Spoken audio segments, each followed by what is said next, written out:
你要过年啊，看这条新闻进前呢，甲观众朋友分享一句好话，就是甲这动物有关系，就是狗来富，鸟来起大厝。讲到这饲鸟的人吼，就爱特别注意哦，因为这几年来哦，这饲鸟的人是愈来愈多，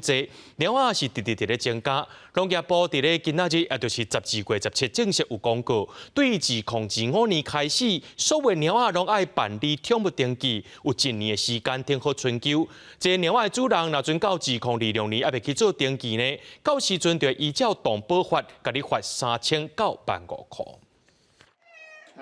古水的王鸟甲主人鼻仔对鼻仔咧塞奶，介意饲鸟的人真多。鸟仔除了个性温顺，也免亲像饲狗共款，需要逐工带出去散步。较早饲鸟无强制主人爱进行宠物登记，不过农业部伫17正式公告，对2025年开始，鸟仔拢爱进行宠物登记。不过有民众烦恼注晶片，敢会害鸟仔有生歹物仔的风险。兽医师表示，注晶片无这个风险。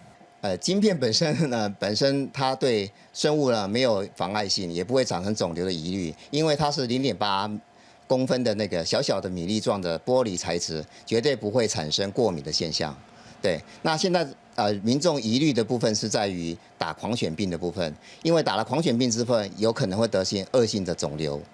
兽医师也强调，猫仔要进行宠物登记进前需要安晶片，这对猫仔健康有正面的帮助。农业部表示，有收集国际科学文献，厘清注晶片对猫咪无生歹物仔风险，也强调注晶片的好处真多。去访谈了一些业界跟畜主，他们也跟我们反映说，猫如果打晶片去做宠物登记的话，它遗失的时候比较容易找回。那我们认为现在整体的一个社会情境也比较有利于猫咪去做登记。根据农业部推估，2023年全国厝内饲鸟的数量大约131万只，加2021年87万只比起来是增加50%。农业部表示，鸟仔强制办理宠物登记会有1年的缓冲期，到2026年开始，若是无办理登记，就依照动保法，互人罚3950。记者张家佳、谢桂玲台北报道。